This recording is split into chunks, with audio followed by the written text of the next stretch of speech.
plays Will.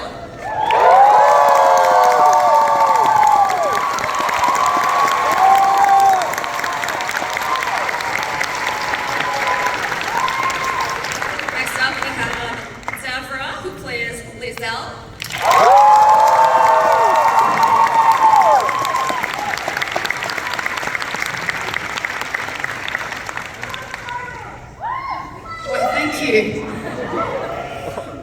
Next up, we have Jennifer English, who plays Shadowheart.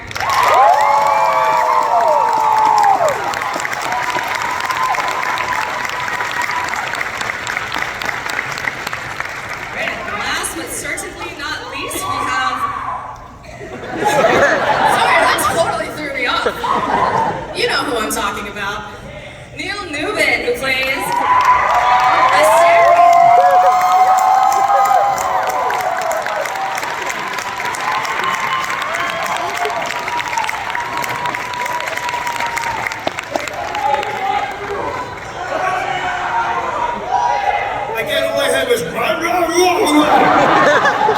It was My Wife Loves You. Starring in relationship advice and destroying relationships circa 23-25, darling. I do have a message. So Alyona, my girlfriend and also performance director and also squirrel, she was supposed to be here today. She'll be there for signing, but she didn't want to throw up on stage. But she does have a message, if I may. We've had a lot of you coming to the table to say about kicking the squirrel. It seems like there's a large proportion. I don't know if this is just the military people, but it's not in the aloha spirit. Are you okay? Also, Alyona isn't even the squirrel you can kick. Okay. I think the squirrel's asking for it personally. No, but that is so gross of you. Don't kick squirrels. Also, she's not the squirrel you can kick, you dum-dums. She's the one by Althea in the Grove. And if you romance Shadowheart, which not enough of you clearly have, she's the one at the end in the epilogue. That's it. I am spicy. She's spicy. Okay, I'm done now. Thanks. I will say, Kawaii is full of memes. We have our own memes, really.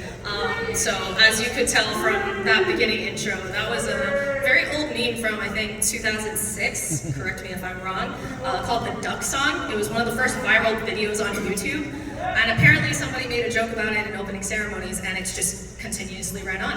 So, yeah, we're loving the memes. I do want to let you guys know, I would like to... It's proud though.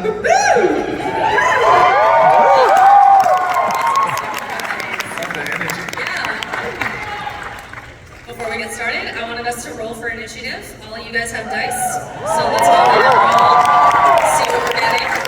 Everyone go ahead and announce this. I got a 1. Oh no. You have to walk off the stage and come back. I got a 6. Looks like it's me to save the party again, then. Doesn't who gets guns?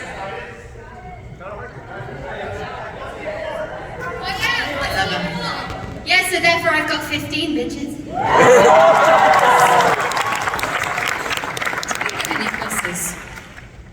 Did we get any pluses?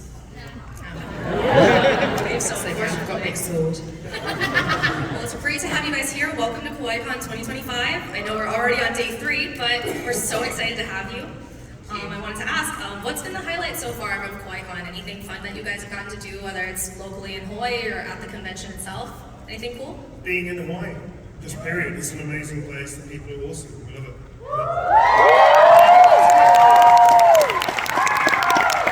It's just so friendly and so chill, and the food and the nature. I mean, listen, we're so available for next year.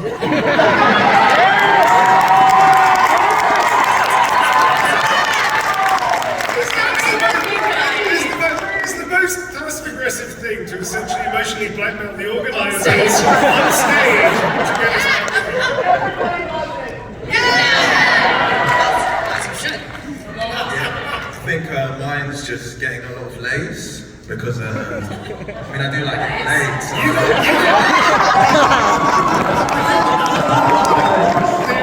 Out of all of us, Theo got laid the most.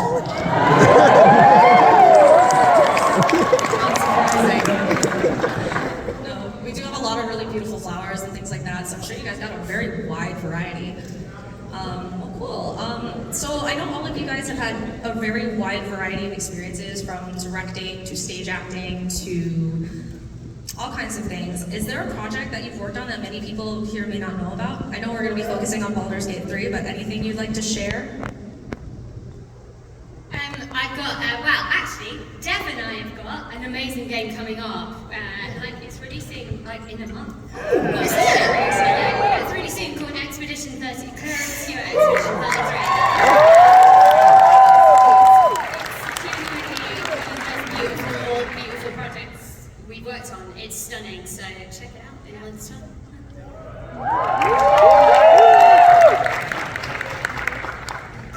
People may not know I've done a ton of audiobooks. I've done like 80, 90 audiobooks. So if you want to hear Will Ravengard narrate you sweet dulcet tones, maybe the Book of Coley, that's a really good trilogy. If you find that on Audible, type in my name, you'll see all the audiobooks. Jen did actually direct me the audiobook. I directed you and he was so good. I was literally like, good. Cool, great, bye. Well, that's awesome. Okay, well, I know we have a lot of people really excited to ask questions. Before I open it up, I do have one question that was asked by a friend of mine that I have for Neil. How did it feel biting the hand of Vecna? Robbery. Alright. I kind of, I think when, this is a reference obviously to the Magicon thing we did recently, and Bria, when the second she started talking about eyes and hands, I was like, oh no, don't take that. Because you have to cut off your own hands. And with Dev trying to take my teeth, between that, I was just like, no, we're not doing that. And the funny thing is, we found out later that, because we were fucking around so much during the actual quest, that apparently the heads of wizards were at the sidelines just watching, going, open the bag, open the bag, open the bag! It was really funny. Yeah, we took our time. We wouldn't open the bag. That's how it goes. Well, anyway, if you guys are ready, you can start queuing up. There's a microphone right over here. We have some lovely staff who will be setting it up. Wow. Do not hurt each other. Do not hurt each other. Please do not hurt each other. Nicely to the line. Thank you very much, everyone. Yes, caveat. This could be a little weird. Tiny bit weird. Alright, whenever you guys are ready, go ahead and get started. Hi, my question's for Neil. What's your name? Kit. Hi, Kit. So my question for Neil is, what has voicing a Starian meant to you, and how has it changed your life since you started? Well, okay, thank you. It's not just voice, we did full performance capture. So everything you see of all of our characters is us, like a full performance. Apart from tiny amounts of blending in-game stuff, right? Which there was a team animators and also another team of mocap performers did in Guildford. But apart from that, I'd say 99% of everything you see on screen is all of the amazing actors, of which there's 258, all of whom did performance capture. It was a monumental effort by Laurie and Pinsop and all the actors as well. It was quite incredible. So the question is, how's it meant to me? What has it meant to you voicing a Starian, and how has it changed your life since you started? It's changed all of our lives, I think, fundamentally. I think none of us really expected to be so front and centre. Being able to meet so many amazing people, and it's also elevated our careers, no doubt. But also, I think the main thing, I think, for me personally, we've all said this in panels, I believe, is the amazing impact the game has had on so many people in this amazing community, not only from D&D, but a new community that has brought in new people that have found their way through, connected to other people, felt less alone, felt seen, felt represented. That, I think, none of us predicted and none of us could see when we were doing it. So that has been, I think, one of the most incredible experiences of certainly of my life, to see that kind of community growing up and being able to support one another. It's really beautiful. It's beautiful. It's really beautiful, especially now in these days, in these very dark, weird, strange, crazy days. To have something that people can connect to and feel less alone is more important than ever, I think. Yeah.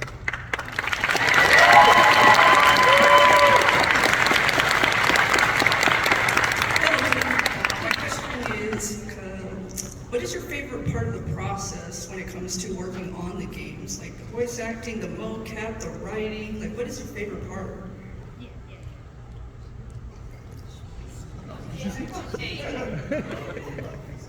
For me, it's the collaboration with the directors, because you've literally got like 4 people in your earphones at once, and you're meticulous. This is the voice of God. This is your teacher. And you're just going over every line. It doesn't matter if a line takes a minute to do, or 15 minutes, or 20 minutes to do. You are literally all invested in getting it as pinpoint as possible. So I'd say like the collaboration with the directors, because for me, they knew the game, like people like Aliona, more than anyone else at all, like inside out. Every iteration that you see in Baldur's Gate, the directors just know it off the top of their head. So collaborating with them and discovering things with them was probably my favorite part. Awesome, thank you so much.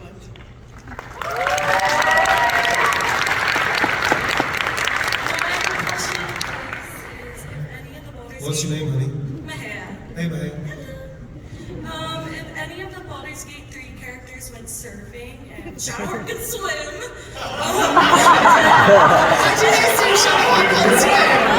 She can't swim. That's the thing. And then we throw her on a surfboard. I'm up for that.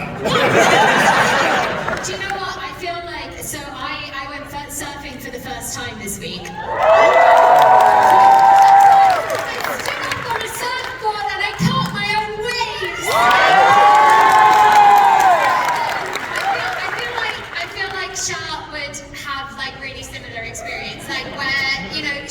She was quite nervous, but like had a bit of a rough time and broke her toe and sunburned her bum. Like that kind of thing, yeah. What was the question? Like if they went surfing, If they went who our surfing. characters would go surfing, who would do like well or... Yeah, I feel like you would be. This would be so good. Like a silver surfboard or something. Yeah. With one of the Yankee spots going up my legs. No. Laser would like be like surfing into people as they were making waves. You'd be like, get it straight! Wave! I must catch it!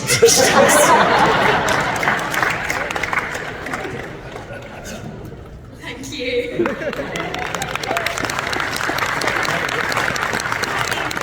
I'm Sammy. This question is for everyone. I know Aliora tried to audition for Shadowheart at first, so that inspired my question. If you could assign a character or another character for anyone else in the cast, who do you think they would have the most fun playing? And that could be like any NPC, like Raphael, or Roland, or even our very best friend Marcus. What do you think? Imagine, like if I was like, yes, you're Wolverine Bone Girl. Challenge accepted, man. I like this question. I think Dev would be a really good Lady Raphael.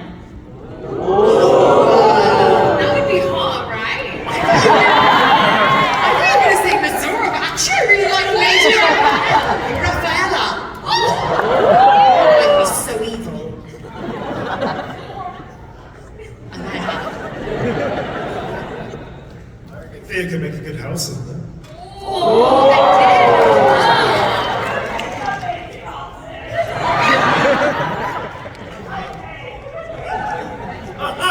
I pay.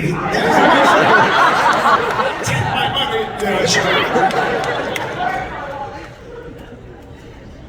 Thank you so much. Thank you.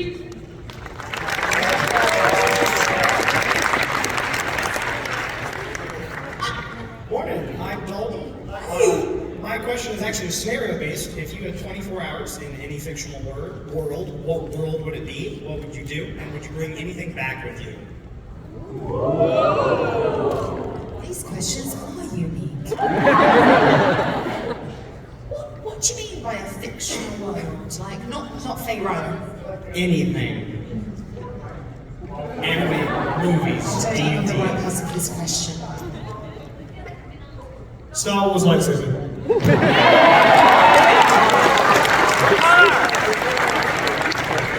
comes in like the Johto region in Pokemon. And just try and catch as many Magikarps as possible. Just spend the whole 24 hours doing that. Alright, thank you. If you guys want to tour US Navy nuclear submarine, I'll be down the panel and do that. Yeah, I feel like to see some government state secrets in some American submarines, which is experimental. If you guys do decide to come back next year, I'll buy your plane tickets.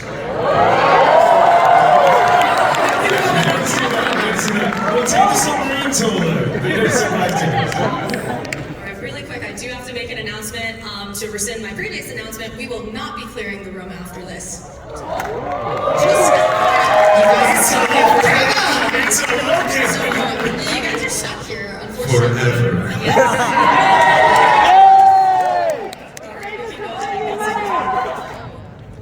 Hello there, I am Sam Smith, not the singer. My question for all of you guys would be, this applies to you and your characters, but what kind of deal would you make with Raphael as your character, and what kind of deal would you make as yourself? To defang, sorry. You took your shot, you missed, darling. You know someone gave me your fangs, right? I will say, as a gay woman, Raphael just did not work on me. I was just like, I'm sorry, I don't get it. Oh, which one's harder? You can't miss him. Which one is that? The Incubus? Yeah.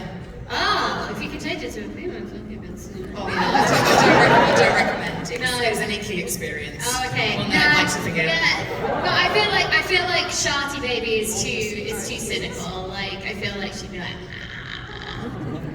Well, Lisa would probably, make a deal for a good silver sword or a dragon or something. I think she'd probably do it, but then she would realise the error of her ways, eventually.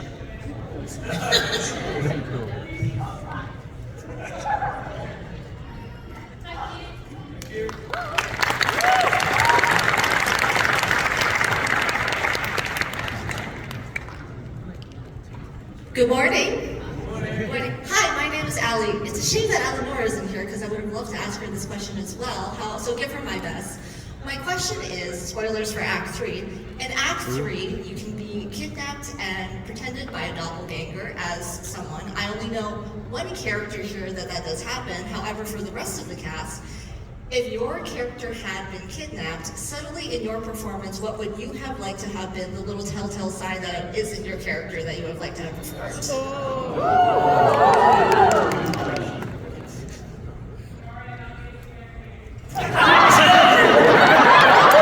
I think you misunderstand me, your silent Sorry.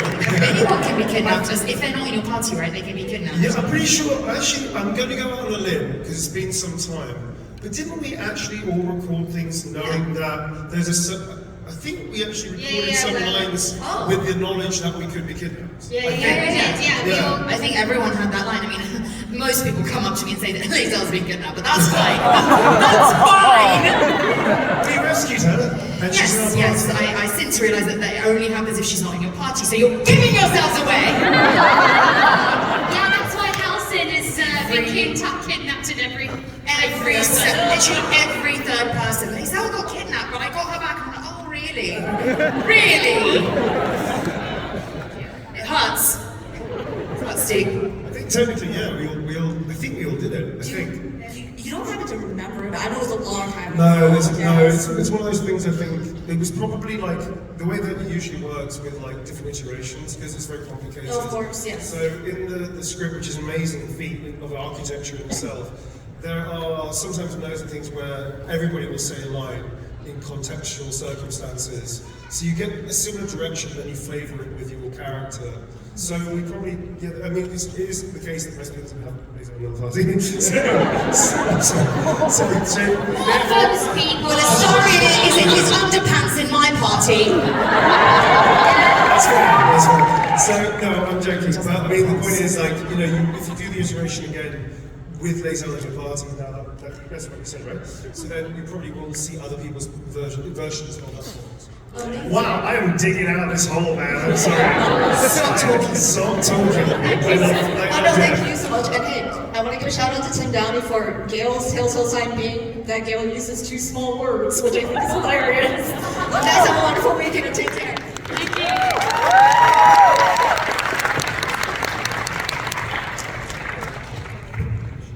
Good morning. I am Cameron. My question to you is, after all of the long and grueling days you spent together with the Lariat Studios and production crew and your actors, what was the warmest memory you guys all shared backstage with the production crew? So we never recorded together, not once. It was all in isolation, so we all had to pretend the other characters were there. That's like, it was like Olympics for your imagination. So most of us weren't really friends until, we'd cross over, we'd see each other in the green room, but we didn't become friends until after it came out, really, which is magical because now we're traveling the world together, so can you imagine if we hated each other? But yeah, there weren't really. I mean, it was lovely meeting everyone. It was lovely that Deb didn't know who I was every single time and I had to reintroduce myself. Everyone's got a story with Deb. You going to tell yours now, Neil? Yes. So the thing is, Deb became a legend before the game became a legend. We all, seriously, everybody knew about Deb. Like, it was weird. It was like, oh, you've got to meet Deb. She's amazing. She's so fast. She's so quick. She's so professional. That is true. Yeah. So we all have a how we met Dev story. Mine was opening my entire bag on the floor by accident in front of the lifts, and then just head up and staring at a pair of boots, which then became Dev for a while. So that was, and then I just went, hi, and she went, yeah, and just okay.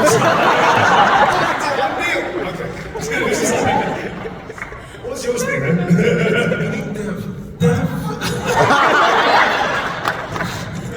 I didn't meet you for all there, but I knew of you. You know, your energy was there, and I just remember someone being like, you know, she's pregnant and she's still coming in and grafting, and I was like, yeah, Dev, smashing it. But we never met in the actual studio. We never met at Pit Stop. I think the first time we met was at the High Rollers one shot. Was it? Yeah, I think so. Yeah. Yeah. Did we Did not you have a meet rap? Theo before? Yeah, loads of times. What I will say is that there was an option to be social backstage, or there was an option to not be social. Oh, is that directed towards me? Yes.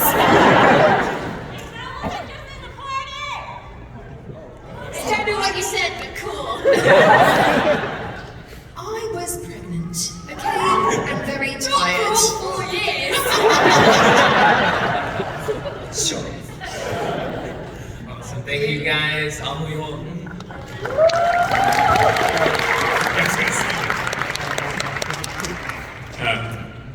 Hold on like that, gotcha. My name's Josiah, good morning, and I wanted all of your guys' opinions on what do you think of that infamous bear scene in Baldur's Gate 5? I think you know what I'm talking about. I hope the squirrel has access to therapy. I actually haven't done that scene, but maybe in my second playthrough. But I did walk inside a barn, and that was a mistake. I'm sure you all know the barn I mean. That's been burned into my retinas forever. Yeah, I've only done the barn scene as well, with the bear one, but they were living their movie. I don't kink shit, so there we go. Yeah, thank you. Appreciate it. Hey guys, my name's Ryan. My question's for all you guys. It's a 3-part question. If your character was suddenly dropped into Hawaii for a 1-week vacation, what would their ideal itinerary be? What would they be struggling with? And what's the first thing they would do?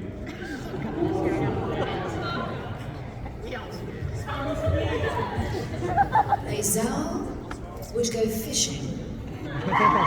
She would catch her own fish, and she would grill it on a barbecue.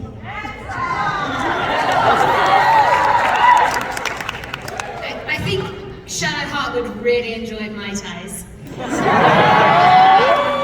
I think she would learn to get some swimming lessons.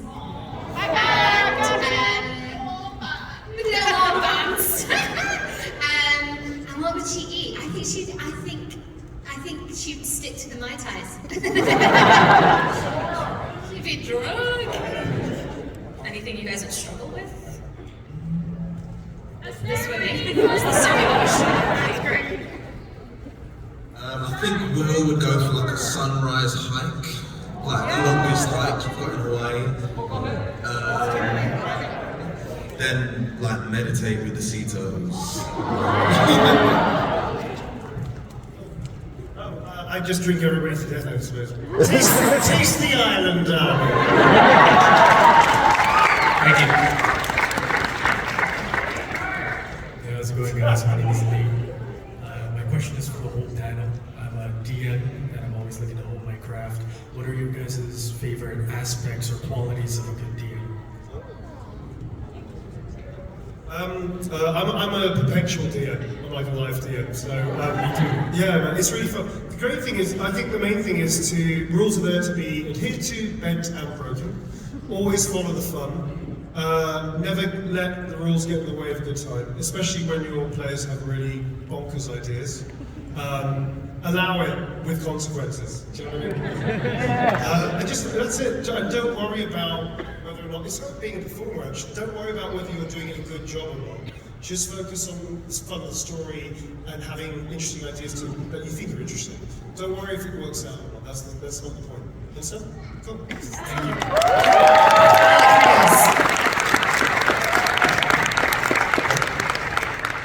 Do this and I have the crowd help me give you guys a proper Hawaii hello. Aloha!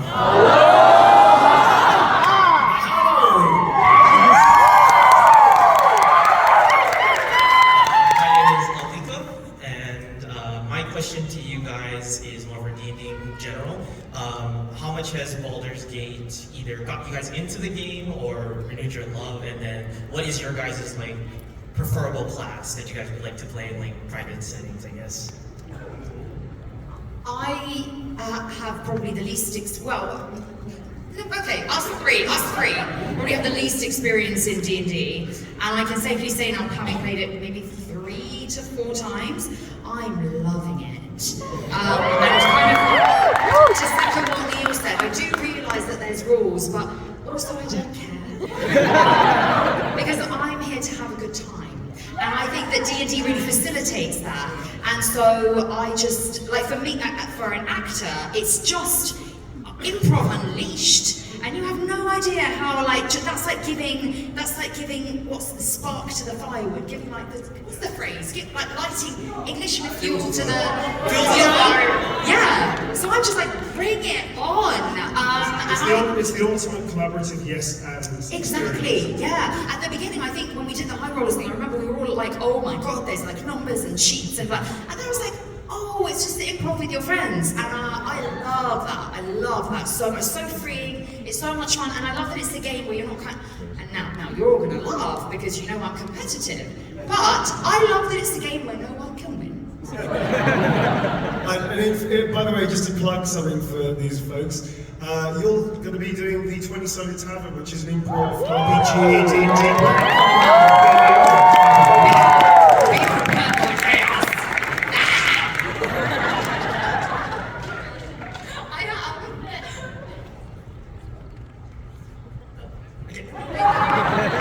Sorry, there's a little prompt ending. Good morning. This is a question for the entire cast. What would your characters do if you were stuck in a haunted location?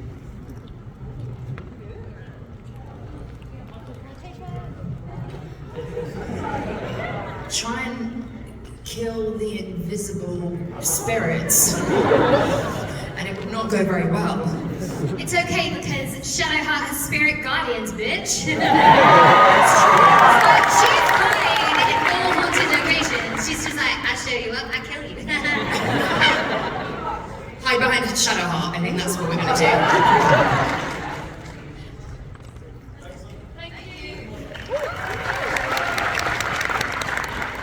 Hello, my name is Alicia. My question is, I want to ask, what childhood quirks do you headcanon for your characters? Like, some people ate glue, some people ate crayons. What would your characters do? So, like, as a character, if your character was a child, like, what kind of quirk would they have? Like, you know, some beating the servants. He's not joking.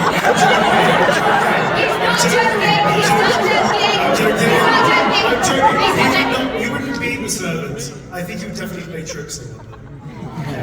Well, he wasn't always like a nice person. You know, if you know the backstory, he was a very kind of corrupt magistrate, leading a very hedonistic life with very little morals or responsibilities, I feel, if you go into it. So I think that's the point of his story, is that he learns to be a better person. Do you know what I mean? So I think as a kid he was probably a real brat. I don't know though, but that's my feeling. He was probably a spoiled kid. Yeah. I think Lisa would have played all the traditional childhood games, but just like taken it really literally. You know, like hide and seek, and she would have just gone to like the next town. You know, I don't know, we can take tag literally, but you know those kinds of games that are meant to be like good fun, but she'd be like, no, serious. Which is probably kind of what I would do also. I think Will would always want to be the protector, even from like the age of 3 years old. Always want to look after his mum, look after his dad, look after his friends. You know, the guy that, you know, sticks up to the bullies in school, that sort of thing. Reminds the teacher about homework. Yeah, that's him all over. Shadowheart, I love, one of my favourite parts of the game is finding her diary from when she was in Schatzkunst and finding out that she punches transphobes. So I think...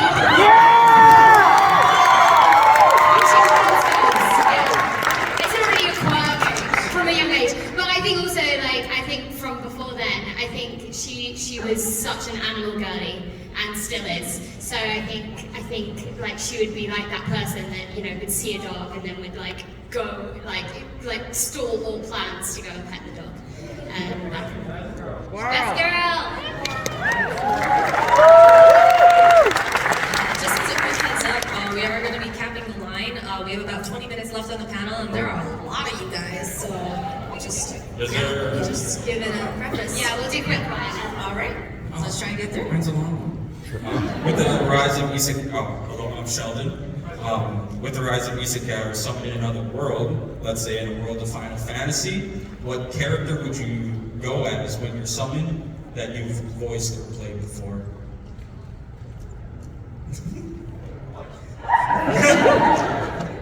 You mean a character from one of the ones? So, if you were summoned into like in the world, past, yeah, that characters you voiced or played as in the past. Yeah, we prefer the term actor, by the way, folks, because voice acting is not what you think it is.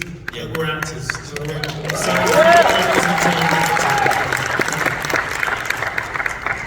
I would summon Carlotta from Wuthering Waves if anyone's played that. She would like annihilate everyone. I'm sorry, Lazel, but she is. Oh, she fights good.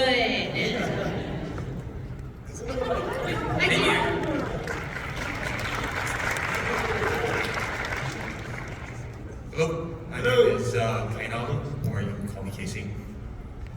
I had a question on, well, since it's acting and mocap and full motion, what was the process to get into it? Because I'm a starting voice actor, and yeah, I want to know how the process is and how I can get into that. So getting into it, learn acting. Again, I know I'm sort of saying this multiple times really. It is quite important because we get this question a lot. If you want to be an actor that does voice work, film, TV, theatre, you should do all of it. You should learn all of it. Start in theatre, develop your voice, learn how to sing. Doing funny voices and learning kind of accents sort of is not going to cut it because there's too many people, too much competition, and it's too hard. Also, it's a craft, and I know that sounds a little pretentious, well, it's not, it's true. It's a craft like singing, dancing, glass blowing, metalworking, whatever the thing is, it's a craft. It takes years. Not to say you can't start working relatively early on your journey. However, you need to learn the craft of acting. Start with theatre, do amateur theatre, get a teacher, save $50 a month. So at the end of like 4 or 5, 6 months, you can afford to do maybe a 2-week course. Read plays. Do you read plays? Do you read screenplays? Do you read theatre plays? A little bit. Cool. Keep doing that. Read acting. There's a whole bunch of stuff on the internet that's free that you can resource and understand how all this stuff works. Get paperback books, which don't cost that much comparatively. Yeah. It's called a library.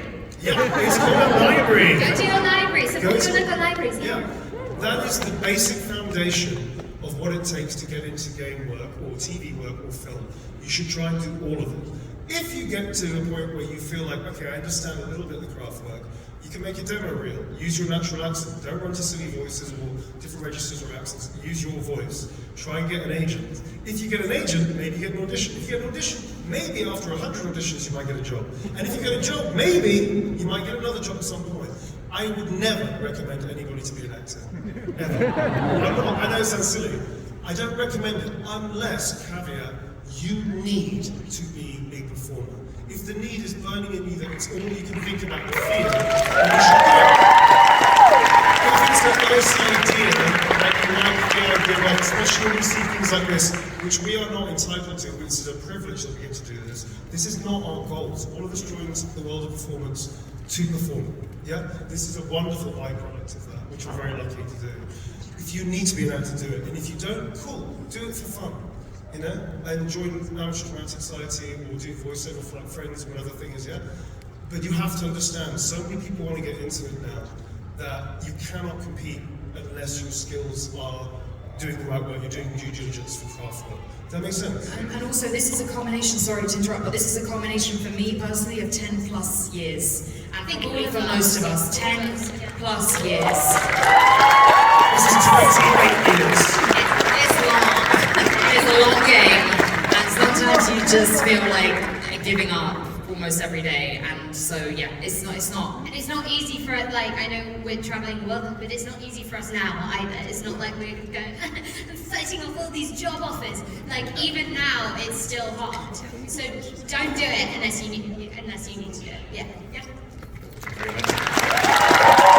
was a good question. I felt it deserved an honest answer.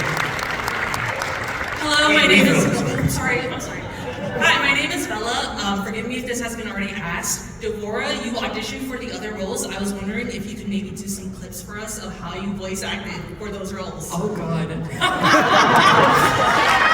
My shadow heart, God, I probably have her on my phone, but I can't show you guys.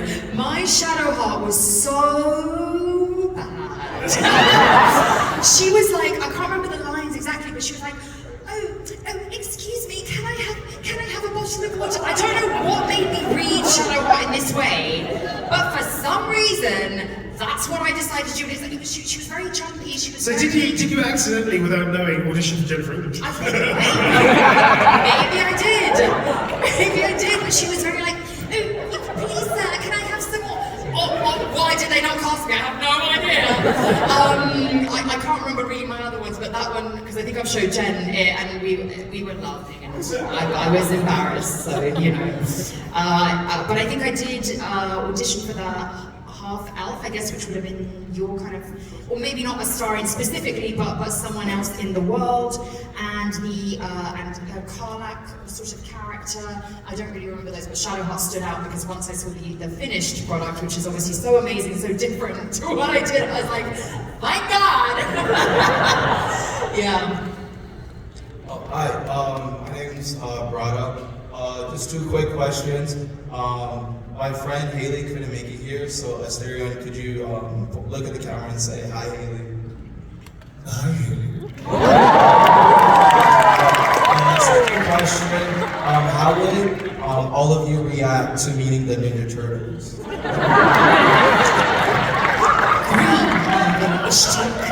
I love green things.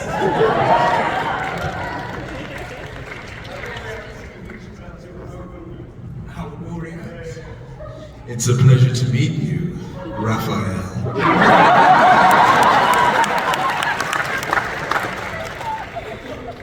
Hi, my name is Sage, and my question for you is, what food do you have comfort in when you're traveling really long periods of time? I'm a culinary student, so this is kind of my profession. Ranch!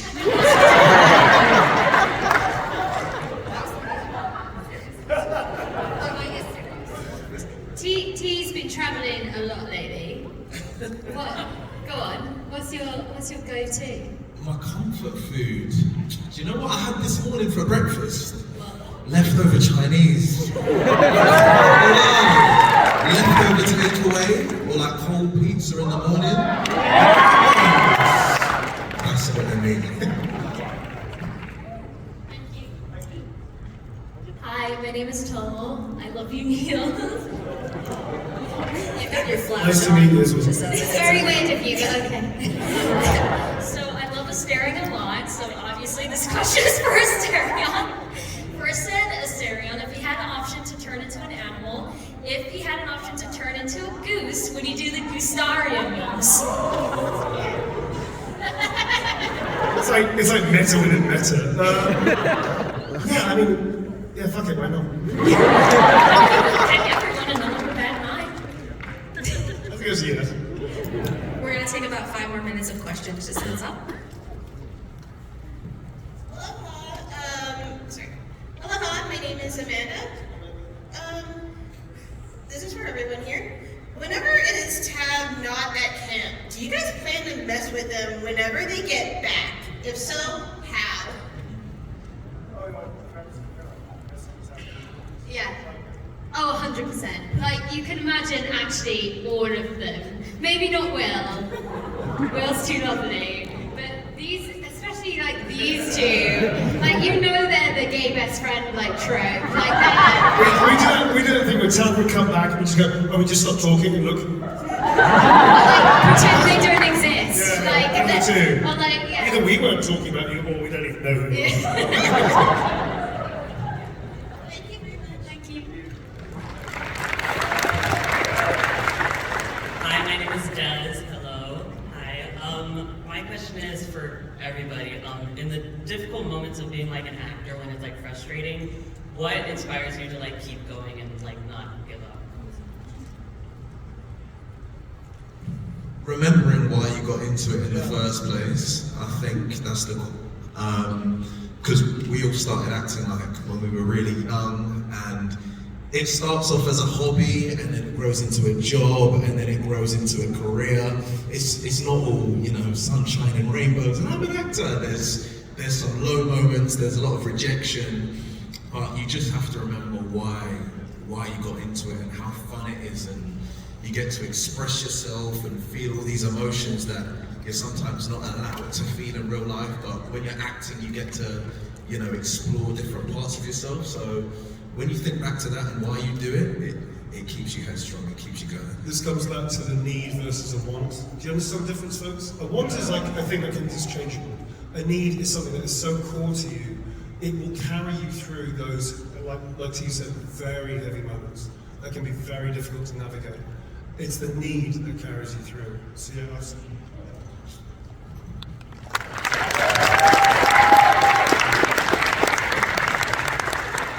Hello everyone, my name is India, and the question I have is for everyone. If you were asked to act in a scene that you're uncomfortable with, how do you rectify that situation to deliver a memorable performance for your viewers?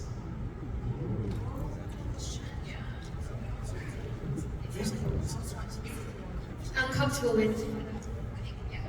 Yeah. No, you go. Okay. I think we're really lucky with this particular game. I mean, we've all been in dodgy situations as actors, like everyone has. Like, you're really lucky if you sailed through your career with like just sunshine and lollipops. Like, it can be really uncomfortable, and I think it's about finding. When you're auditioning for jobs, you don't necessarily get a choice in who you work with. And we're really lucky with this game and the way society is changing that that now, for example, there's intimacy coordinators, and I suppose it's about, as a young actor as well, it's about learning to advocate for yourself and going, I do not feel safe here. I do, like, this isn't good, and it's finding your people within that crew, within that team that you can trust. It is really hard though, because you can be exploited so easily, and all of us will have at some point, and like I know I certainly have, and you look back and you go, God, I wish I would have said something, and you just can't beat yourself up about it. But it is about learning to go, hang on, this isn't right. But as far as like, there's some times where you have an emotion that you're like, there's something personal going on here, and it's just finding yourself in that character and kind of trying to take away from yourself. But honestly, if you can afford it, therapy. I think for everyone. I think it's really working on yourself and finding that strength within yourself. If you're not doing that work on yourself, you're not investing yourself as a person, then you certainly can't as an actor. But yeah, that's my yeah, great. Thanks. Thank you so much. Unfortunately, this is going to be the last question. I just said that's a lot of pressure. My name's Theo, actually. I just want to ask, what was the inspiration of bringing them back into life, acting as these characters, and like how do you get into the mindset?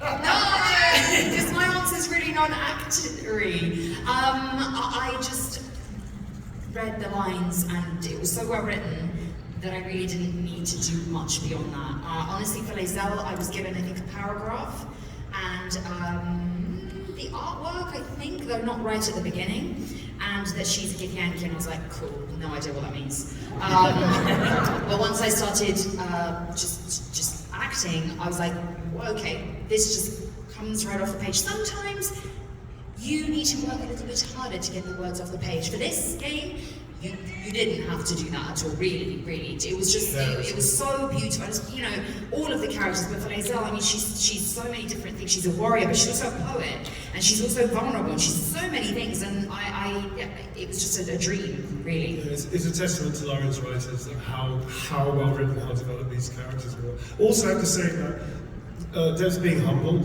but yeah, I was going to say that she's done so much work and has grafted for so many years that she now has the instincts to now go and do that. I don't think anyone here could like rock up and be like, ace Lae'zel as much as she did. You know, like it's because Dev is so amazing and has done so much work that she can now just...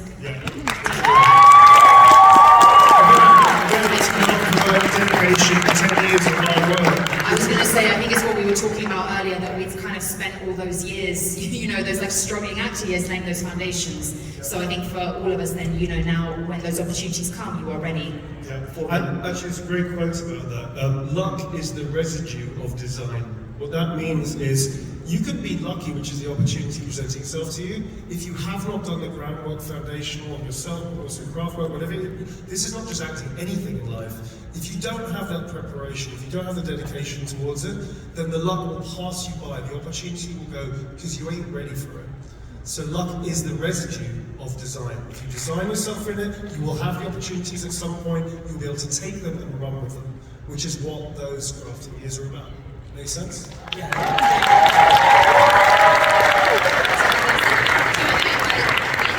We are going to do a quick signing. We're going to have you guys sign a player's handbook. So while we do that, if you guys want to just give any last minute remarks, starting from this side, I'm going to have you guys sign down here. Yeah, so you guys are going to have to choose a question, and we're going to give the book to whoever you guys would like to give it to. Assuming that they haven't left yet. That was good. We're just conferring. Hang on a second. Party huddle. Party huddle.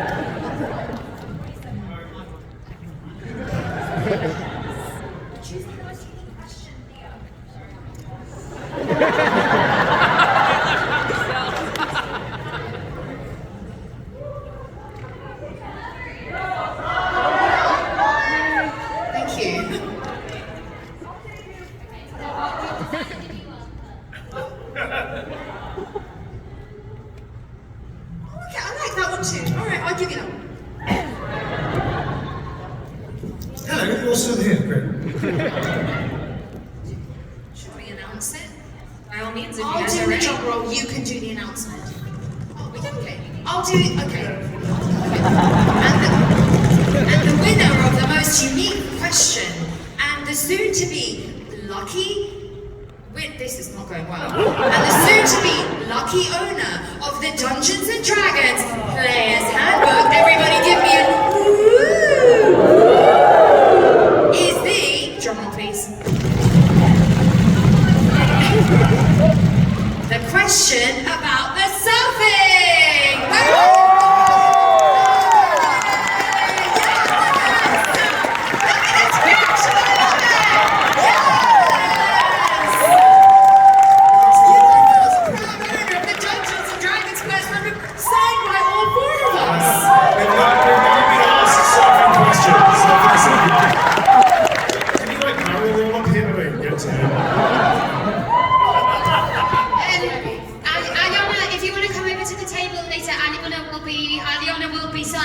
Hopefully.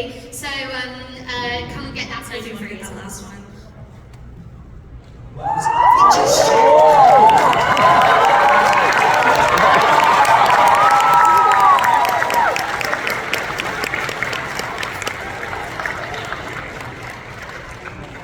Congratulations.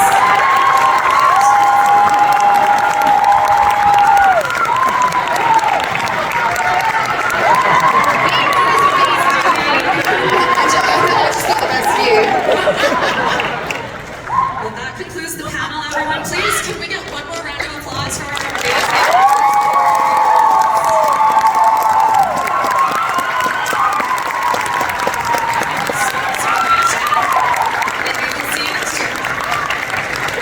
Maybe you will. Somebody has already promised us a plane ticket, so I think we're good. There we go. I'll hold you to that. Thank you very much.